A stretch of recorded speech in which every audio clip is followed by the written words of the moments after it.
Something that you got a lot of flack for, which you admit in the book, is cutting the line from the Ruth Bader Ginsburg interview about Colin Kaepernick. She says that she basically said she wasn't for what he did. She thought it was, I can't remember the thing she said, but Right. Yeah, I'll tell you exactly because that got misreported too. What okay, a surprise. okay, I interviewed Ruth Bader Ginsburg at the Supreme Court, and we wanted some news of the day. So I asked her about Colin Kaepernick and sort of the take the knee movement and, or, many of the NFL players taking a knee.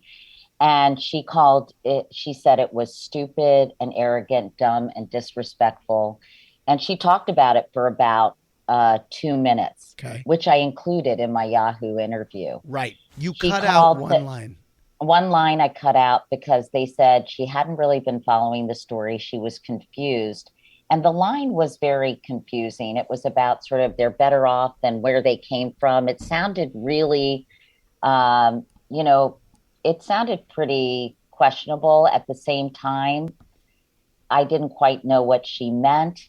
And that was 20 seconds that I didn't include. And I said, did I do the right thing? David Brooks said, I called David Brooks, Which I who, thought was really interesting that you yeah, I called him know and asked his David. And I advice. think, well, I was sort of like, you know, I'm a little confused. I didn't say I was confused. I Yeah. said, her office called and said she hadn't really been following the story carefully.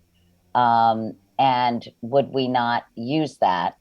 And he said, it was interesting. He said, she's older. She probably hasn't been following the story. I wouldn't use it, which I thought was really interesting. Right. And David Weston said the exact opposite. And of course, Ah, David Weston was right. right. And Because I you ended up, also say, would I have done the same for Clarence Thomas? yeah, and I Right. think that's more of a rhetorical Right. question. Yeah. And, I think, and so listen, I think that journalists are human beings. We make judgments and judgment calls every day. Right. I think that people would have actually more trust and not less trust if people sometimes said, did You I were make the right decision right. there? Did I make the Right. right call? Right.